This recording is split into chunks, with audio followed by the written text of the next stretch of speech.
She lay in the snow with her ribs cracked like fractured ice, her silver dress torn to threads, the pack's rejection mark burned into her shoulder, a scar shaped like a crescent moon, the symbol of the worthless. They called her pathless, broken, a defect in the bloodline. 3 days in the northern wilderness. 3 days since the Alpha King himself had cast her out. His golden eyes refusing to meet hers as the executioner's whip fell. She hadn't resisted. There was no point. An Omega without a mate, without a bond, without the gift of the sacred song. She was nothing but a drain on the pack's resources. The wind howled through the mountain pass, carrying the scent of pine and her own blood. Her breath came shallow, each intake a knife in her chest. The snow beneath her glowed silver under the moonlight, and she watched the stars blur and sharpen with each failing heartbeat. This was mercy, she told herself. This was kinder than the alternative. She closed her eyes and waited for the darkness to take her. That's when she heard the footsteps. Heavy, deliberate, wrong. Not the padding of wolves, something larger. Something breaking. A shadow fell across her face, blocking the moon. She forced her eyes open. Through the haze of pain and cold, she saw him, a man, but not entirely. His form flickered between human and beast, as if he couldn't decide which one to be. His left side was burned, deep, ancient scars that pulled his face into a permanent grimace. His eyes were amber, shot through with black like cracks in amber glass. He knelt beside her, and she smelled it, the metallic tang of old blood, the musk of a predator, and beneath it all, something that made her Omega nature sing despite the rejection mark on her skin. An alpha. No, a king. "You're dying," he said. His voice was gravel and thunder. She didn't respond. Why would she? He was a hallucination, her mind's final mercy before the end. He reached out and touched the rejection mark on her shoulder. She flinched, expecting pain, but his touch was gentle, almost reverent. His burned fingers traced the crescent moon, and she felt something shift deep in her chest. Recognition, possibility, a crack in the darkness. "Not here," he whispered. "Not like this." Before she could respond, he lifted her into his arms, and the world tilted. The last thing she heard was the sound of his heartbeat, wild, irregular, broken, matching the rhythm of her own. The last thing she felt was the warmth of his coat and the terrifying sensation that her exile had just begun something far worse than death. She woke to firelight and the smell of herbs. The cave was vast, lit by a dozen torches that cast dancing shadows across stone walls embedded with veins of silver and quartz. The ceiling soared impossibly high, and somewhere in the depths, water echoed, a rhythmic pulse like the earth's own heartbeat. Her ribs were wrapped in linen soaked with salves that burned and healed in equal measure. She was lying on furs, expensive ones, the kind reserved for royalty. She tried to move and immediately regretted it. Every muscle screamed, "Don't!" A voice from the darkness beyond the firelight. The Alpha King emerged, and in the daylight she could see him more clearly. He was tall, impossibly broad, with skin the color of pale stone and hair like spun silver, the hair of an ancient bloodline. The burns covered the left side of his face and neck, disappearing beneath his black tunic. But his eyes were what held her, amber with that strange black fracturing, and beneath it a sorrow so profound it made her Omega instinct want to comfort him. "Where am I?" Her voice was broken glass. "Safe." He moved to the fire, tending it with a poker. "My refuge, where no pack reaches and no laws apply." She watched him, trying to piece together the impossible. "You're the Alpha King of the Northern Territories." "I was." He didn't turn around. "Now I'm simply a wolf hiding from his own sins." "They said you were dead, that you burned in the castle fire 5 years ago. They said many things." He finally turned to face her, and the firelight caught the scars again, made them look like ancient maps of suffering. Most of them were true. She tried to sit up again, and this time he didn't stop her. The pain was manageable now, dulled to a background ache. "Why did you save me?" He was quiet for a long moment, studying her with an intensity that made her skin prickle. And Omega, rejecting under that gaze, should have felt shame. Instead, she felt seen. "Because I recognize the mark on your shoulder," he said finally. "The crescent moon. It's the symbol of the Pathfinders, the rarest gift in our bloodline, the ability to sense truth, to navigate the unseen paths. Your pack rejected you because you frightened them." She shook her head. "I'm defective. I can't sing the bonding songs. I can't or won't." He knelt before her, and she could smell him now, burned leather, snow, and something ancient and wild. "Sing for me." "I can't." "Try." There was no command in his voice, only invitation. She opened her mouth, and for so long nothing came. Her throat was closed, had been closed since the day they marked her as broken. But something in his amber eyes cracked open something in her chest, and she sang. It wasn't the bonding songs of the pack. It was something older, wilder. A sound like wind through canyons, like the howl of wolves under a full moon, like the earth itself breathing. It was a song of sorrow and survival, of rejection transformed into power. It was a Pathfinder's song, and it bent the light in the cave, made the shadows dance in new patterns, made the very air shimmer with silver. When she finished, she was trembling. The Alpha King's expression had shifted. The hardness in his face had cracked, and something tender showed through. "Your pack was right to fear you," he said softly, "and wrong to exile you." She wanted to ask him why he was here, why a king would hide in a cave like a criminal. But before she could speak, they both heard it. The sound of wolves. Distant but drawing closer. Not ordinary wolves. The howls were coordinated, purposeful. A hunting party. The Alpha King's entire body went rigid. His eyes flashed pure black, and she felt the shift begin in him, the transformation into something more beast than man. "They found you," she whispered. "They found us," he corrected, and there was no fear in his voice, only grim certainty. "And now they will try to finish what they started 5 years ago."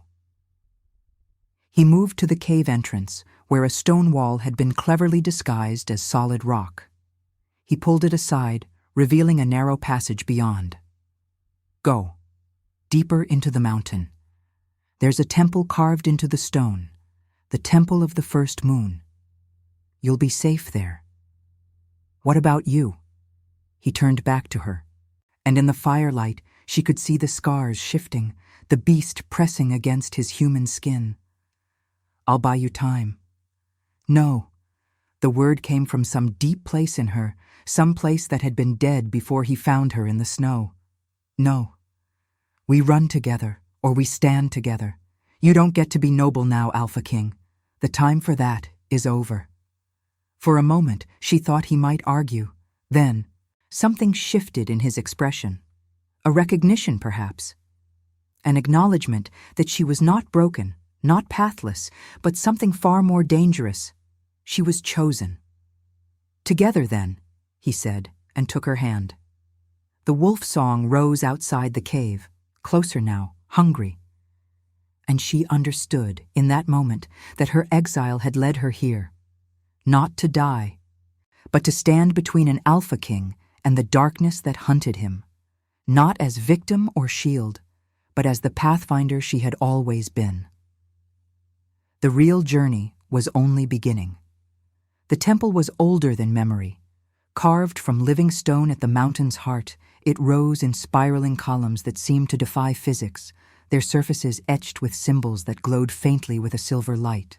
The air inside was thick with incense, sage and moonflower, and something older, something that smelled like starlight and blood. The ceiling disappeared into darkness, but she could hear the echo of water, deep and resonant, as if the earth itself were singing. They had run through the mountain passes in the dark, him guiding her through passages she couldn't see, moving with the certainty of someone who had walked these paths before. Behind them, the howls of the hunting party had faded, but not disappeared. They were patient. They were thorough.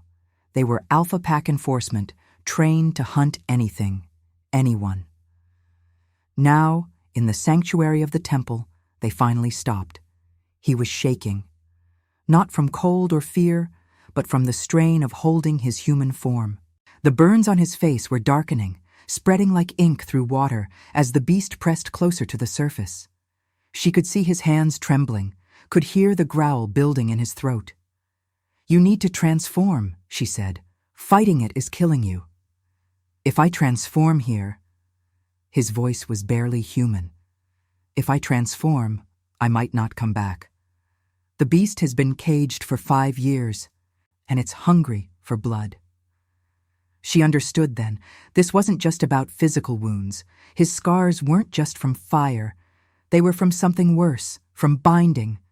Magical binding, the kind used on rogue alphas, the kind that forced the wolf to stay locked inside the human skin. "Who did this to you?" she asked. His amber eyes met hers, and in them, she saw the entire history of his fall. "I did. After I burned the castle. After I killed them, the conspirators, the ones who betrayed the pack. I couldn't trust myself to rule them, couldn't trust the beast not to take over completely. So I bound myself and came here to die." "But you didn't die." "No." He moved toward the center of the temple, where a large circular pool reflected the silver light like a mirror to the moon. I waited 5 years for death to find me, and then you came bleeding through the snow, and I realized—" He stopped, his jaw clenching. "I realized I wasn't waiting to die. I was waiting for a reason to live."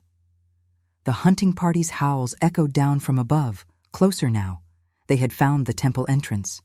"How long can the binding hold?" she asked. "Not long, not anymore." His form flickered, human, beast, human again. The burns were spreading across his chest now, visible through the tears in his tunic. "Once I let it break, I won't be able to stop the killing, and I won't be able to stop myself from claiming you." She stepped closer. She should have been afraid. An Omega, unbound, facing a rogue Alpha at the edge of transformation. It was against every law, every instinct for survival. But her Pathfinder gift sang differently.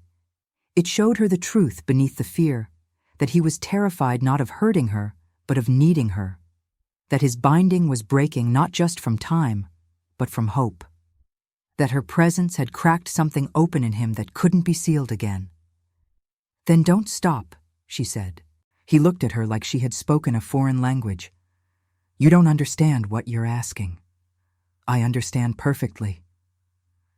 She reached up and touched the burn scars on his face, and her Pathfinder song rose in her throat, not the wild canyon song, but something gentler. A lullaby almost, a song of acceptance. "I understand that you're dying inside that cage. I understand that I was supposed to die in the snow. I understand that we were both meant for something other than this." His breathing was ragged now, inhuman. "If I claim you, if I bond with you, the pack will hunt us forever. We'll never be safe. We'll never have. We'll have this," she interrupted. "This moment, this choice, this proof that rejection isn't the end."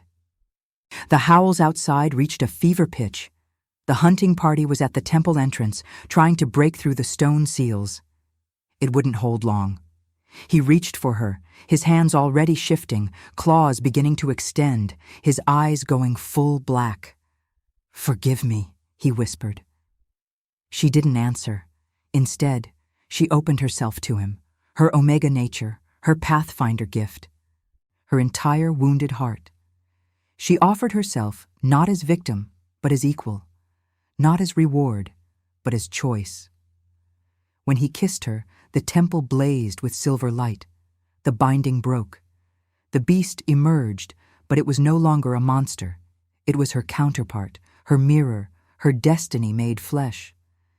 And in the moment of claiming, she felt the bond form, not the forced bonding songs of the pack, but something far deeper, a bond of blood and truth and mutual salvation. The temple doors shattered. They came pouring in, the hunting party, at least 20 of them, in full wolf form. But the Alpha King was no longer hiding. He stood before them, transformed, but his eyes were clear, sane, bonded. And she stood beside him, the silver light of her Pathfinder gift making the hunters hesitate, uncertain. Because in that light, they could see the truth. This was no rogue Alpha and broken Omega. This was a pair, complete and terrible and beautiful. One of the lead hunters shifted back to human form, his authority obvious. "My king," he said, and his voice carried both respect and sorrow. "You were bound for the good of the pack. You know what you've done now. The bond is irreversible." The Alpha King's voice, when he spoke, was both human and beast, a harmony of what he was. "I know, and I choose her." The hunter looked at her then, and she felt him truly see her for the first time. A Pathfinder, a shield, an Omega so rare that her exile had been her salvation. "Then the pack declares war," the hunter said, but there was no malice in it, only duty. "Then we will meet them on our own terms," the Alpha King replied. "Not here, not now. Tell them I'm coming home." As the hunters withdrew, regrouping, preparing for what was to come, she felt his hand find hers in the silver light. The bond between them thrummed like a second heartbeat. "And now, I invite you to leave a trace of your presence in the comments. Tell us where in the world you're watching from and the exact hour you hear this story. We wish to know how far these northern confessions travel, and at what moments of the night they find you. They rode through the snow under a blood-red moon. The Alpha King had transformed back to human form, but the change was permanent now. The burns no longer pained him. They had become part of his power, visible reminders of what he had survived and transcended. She rode behind him, wrapped in furs that still held his warmth, her Pathfinder gift guiding them through passes that no ordinary hunter could navigate. The castle appeared like a ghost through the blowing snow, not destroyed, as the pack had claimed, but transformed. The western wing was blackened stone, yes, but the rest of the structure had been rebuilt, modernized. The Alpha King's former seat, reclaimed and renovated by the pack in his absence. "They're waiting," she whispered as they approached the gates. He nodded. Through the bond, she felt his resolve, steady and absolute. "They've been waiting 5 years for this confrontation. They won't attack immediately. Protocol demands we meet in the throne room, before the assembled bloodlines." The gates opened without command, as if the castle itself recognized its true king.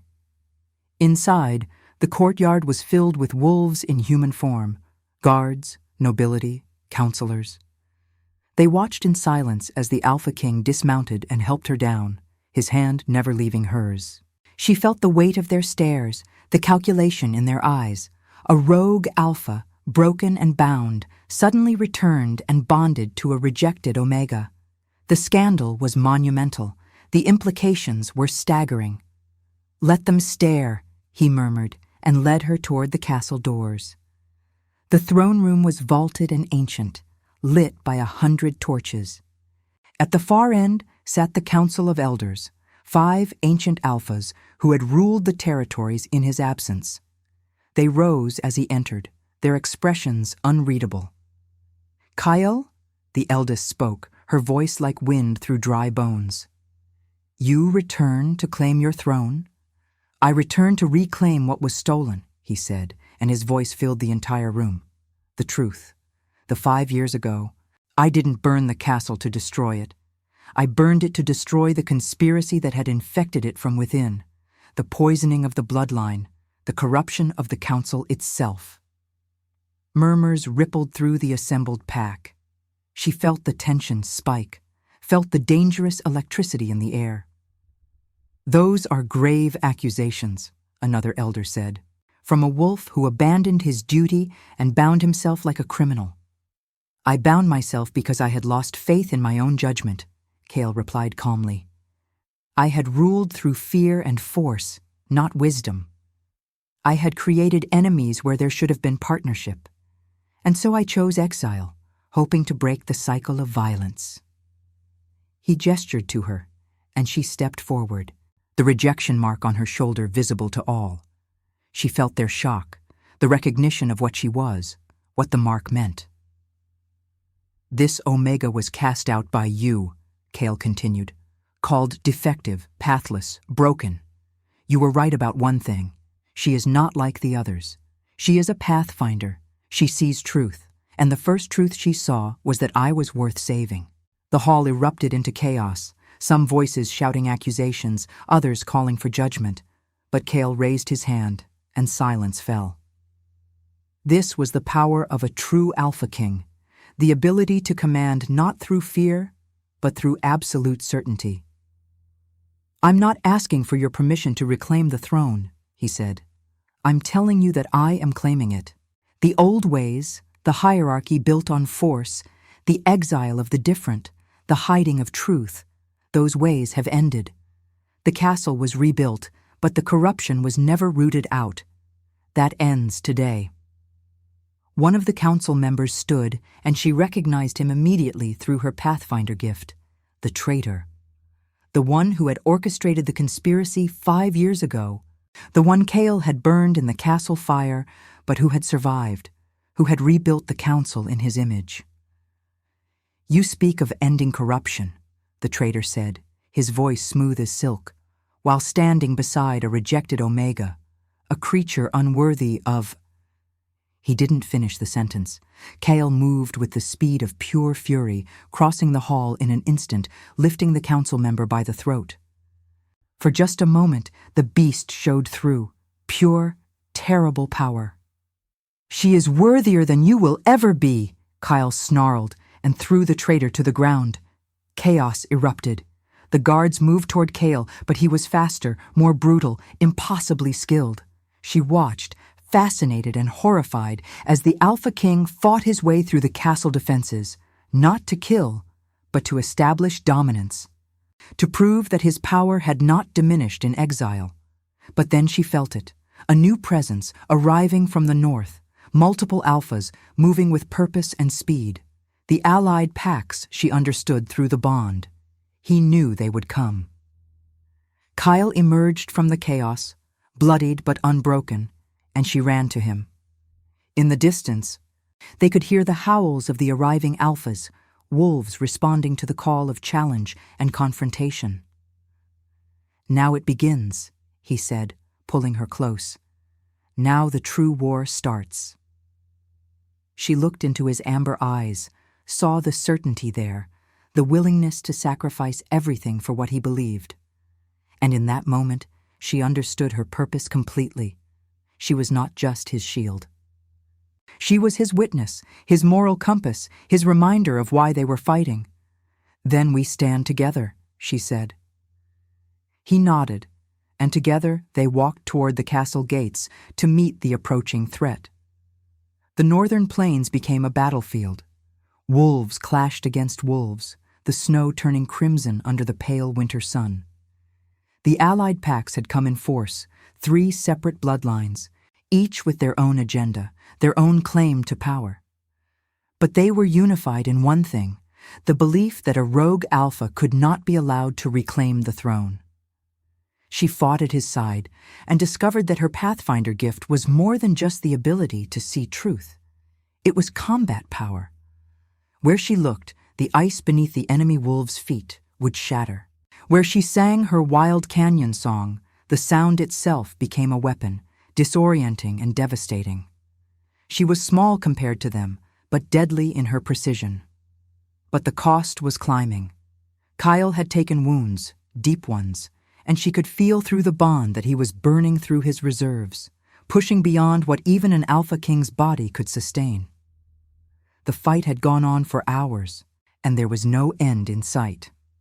Then came the surrender call from the largest of the allied packs.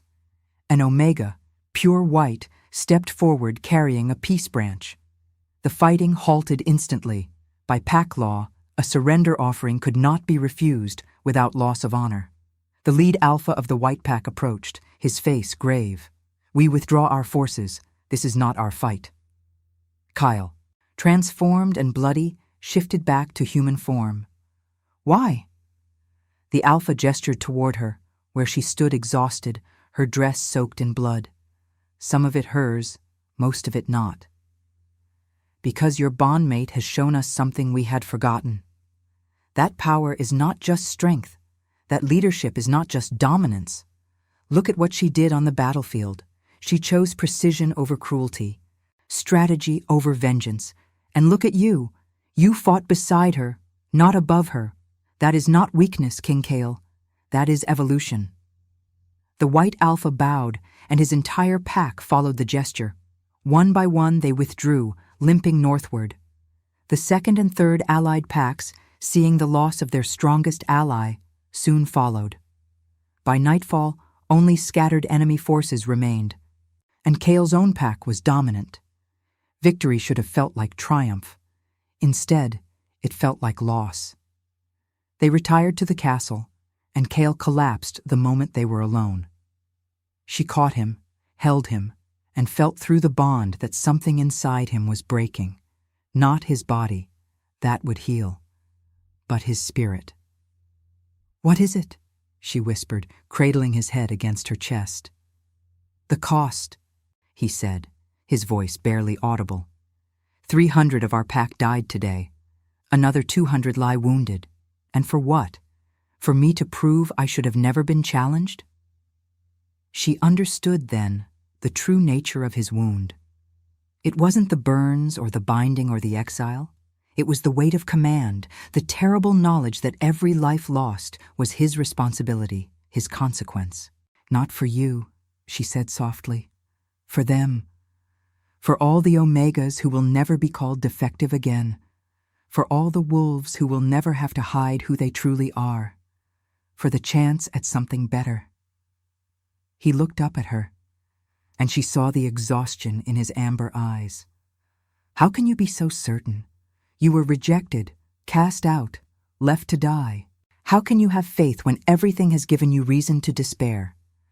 She was quiet for a long moment, and then she understood what she had to do.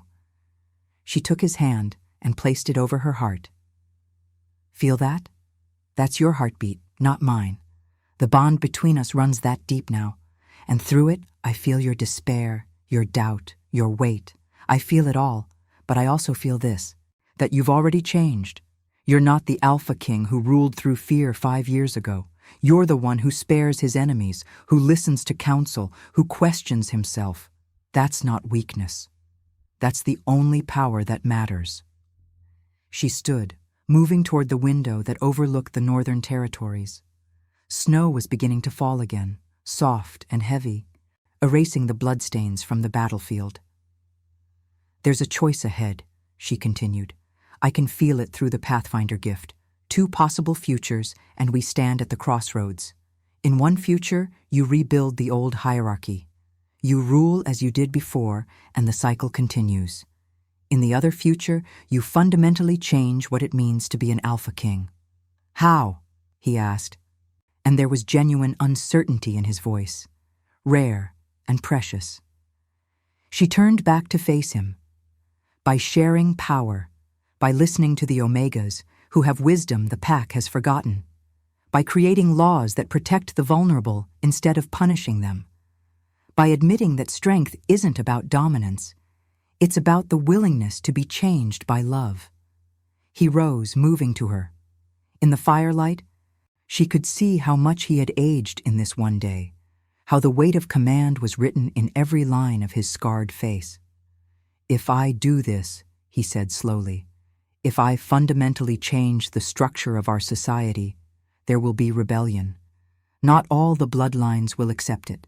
There will be more war, more bloodshed." "Yes," she said honestly, "but at least the bloodshed will be for something that matters, not just the perpetuation of power, but the birth of something new. He cupped her face in his burned hands, and she felt the love through the bond, vast and complicated and absolutely certain. "When I found you dying in the snow," he whispered, "I thought I was saving you. I didn't understand that you were saving me. That you were the pathfinder my entire bloodline had been waiting for." She kissed him then, and in that kiss, she tasted blood and ash and the possibility of redemption. And she knew, with absolute certainty, that whatever came next, they would face it together. The future hadn't been written yet, but they held the pen. Winter turned to spring, and the castle transformed. The throne room that had been a place of judgment became a place of counsel. The old hierarchy of pure bloodlines and rigid castes began to dissolve, replaced by something more fluid, a system where Omegas had voice, where the rejected and broken were no longer cast out, but integrated, where power was measured not in force, but in wisdom.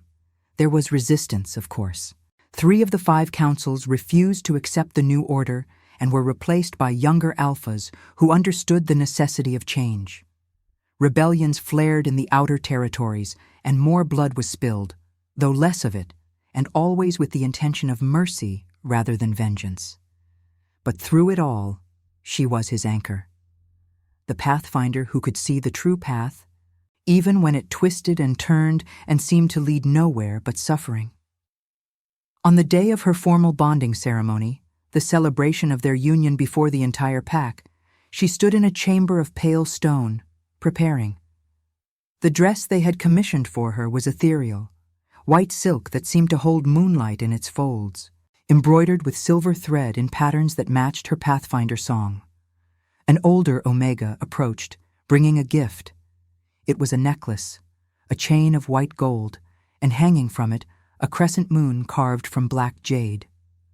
The symbol of the pathfinder, no longer a mark of shame, but of honor.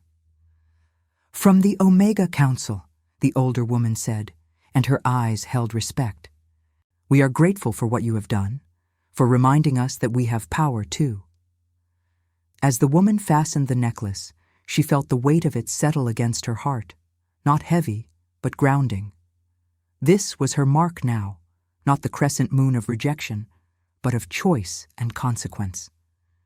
When she entered the throne room, all assembled rose. There were hundreds of them, every bloodline, every pack, even representatives from the allied territories that had initially opposed Kael's rule. And at the far end, standing before the ancient throne, was her Alpha King. He wore armor of black steel inlaid with silver, and his burned face was crowned with the circlet of his bloodline, gold shaped like a wolf's howl. When he saw her, his expression softened, and through the bond, she felt the love like a physical force.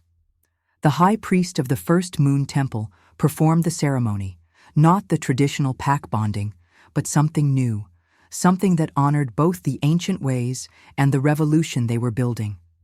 They spoke vows not of obedience, but of partnership, not of possession, but of choice. And when it came time for the final binding ritual, she sang. Not the wild canyon song of her pain, but something transformed, a sound that held both his darkness and her light, both their wounds and their healing. It was a song of redemption made manifest, of rejection becoming destiny, of 2 broken creatures choosing to become whole together. The entire hall fell silent, mesmerized. The song moved through the walls of the castle, out across the territories, and every Omega who heard it felt something shift inside them. The knowledge that they too could be more than what the pack had told them they were. When the song ended, Kael claimed her in front of everyone, not with force or dominance, but with a tenderness that made half the assembly weep. He took her hand, placed the royal ring of consort upon her finger, and whispered words that only she could hear. "Thank you," he said, "for believing in the man I could become." As they emerged onto the castle's highest balcony to face the cheering crowds, She felt the weight of her new role settle upon her shoulders. She was not queen. Kale had refused to use that title, preferring consort of change, or simply by her true name. But she was the bridge between what the pack had been and what it could become. Later, in the privacy of their chambers, as they lay wrapped in silks and each other, she felt Kyle's heartbeat slow to a peaceful rhythm for perhaps the first time since she'd known him. "Do you regret it?" he asked. "Coming with me, changing everything, taking on this responsibility." She thought of the rejection mark that had once scarred her shoulder, now replaced with the Pathfinder's mark, a crescent moon of silver that seemed to catch the moonlight. She thought of the snow and the dying, and the moment when his arms had pulled her back from darkness. "No," she said simply. "I was always meant to end up here. Being broken was just the path." Through the window, the spring moon was rising, full and silver, and in its light, the castle that had once burned was now luminous, a beacon of new possibility. Like if you believe rejection can become destiny. 6 months after the bonding, she discovered she was pregnant. The Omega healers confirmed it with a mixture of awe and apprehension.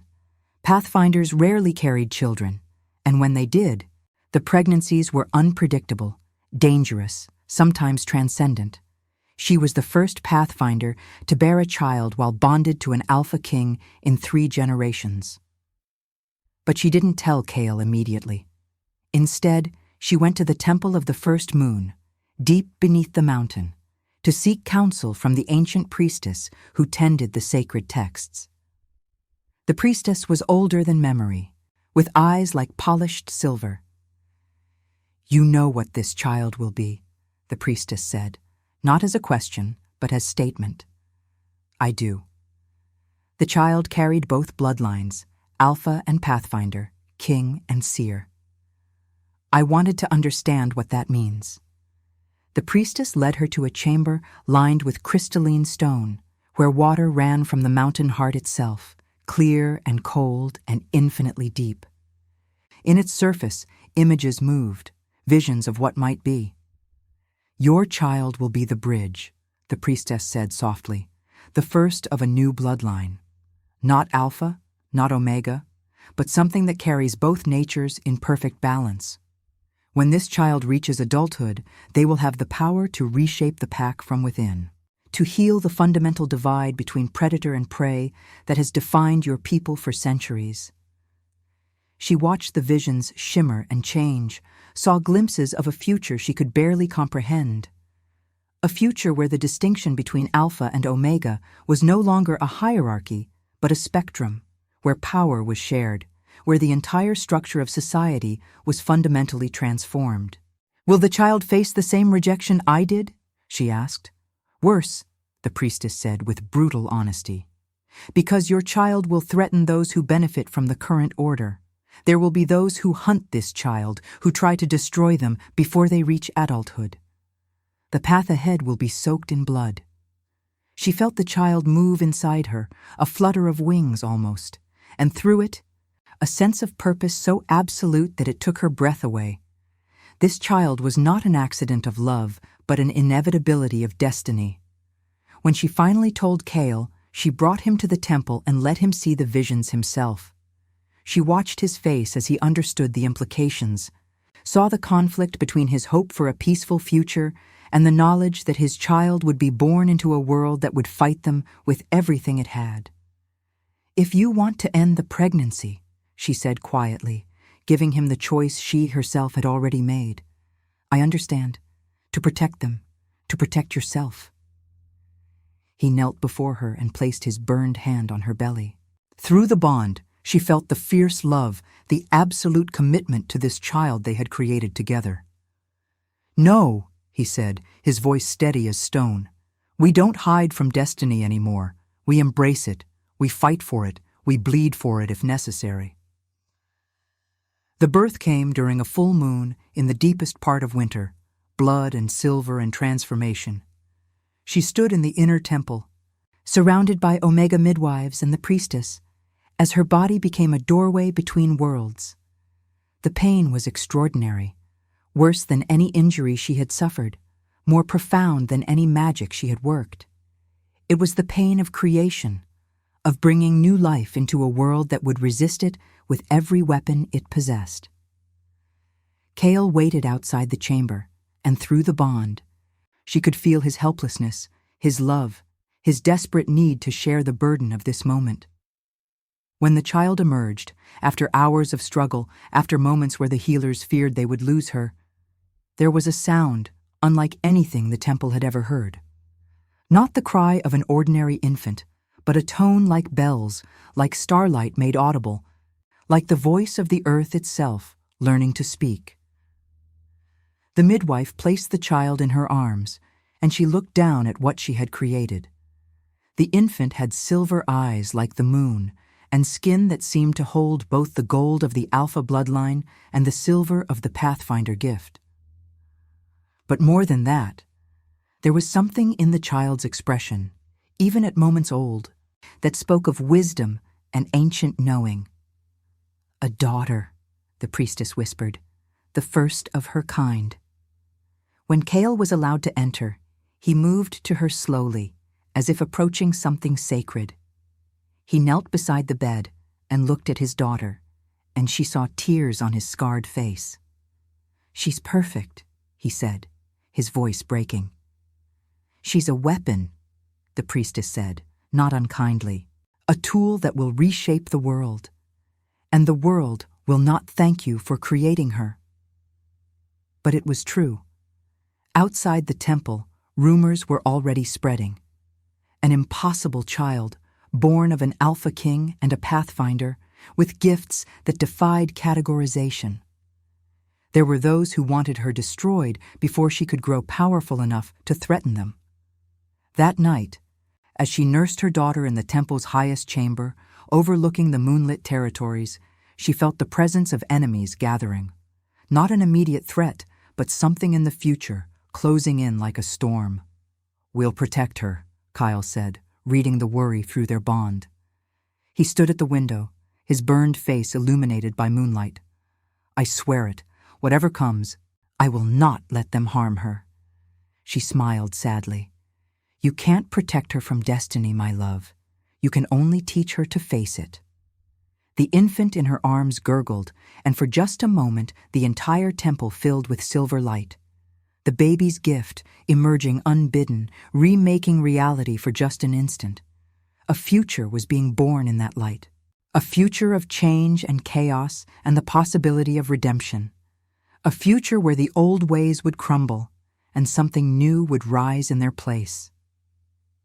She held her daughter close and began to sing, the ancient Pathfinder lullaby, the song that had once been taught to children before it was forbidden. The song of power and transformation and the courage it takes to choose love when the world demands vengeance. Through the mountain, down into the territories, across the snow-covered lands, her voice carried. Every Omega who heard it felt something stir inside them, the beginning of the change that was to come.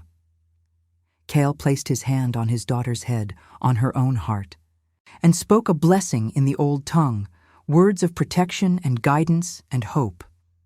Outside, the moon reached its fullness, and in its silver light, the castle seemed to glow like a beacon. The old order was ending. The new world was just beginning to form. And between the past and future stood she and Cale, scarred and broken and impossibly strong, holding the hope of all the rejected ones who had ever been told they were worth less. If your heart beat alongside ours, like, comment, and subscribe. Because every soul that joins our moon keeps the flame of redemption alive.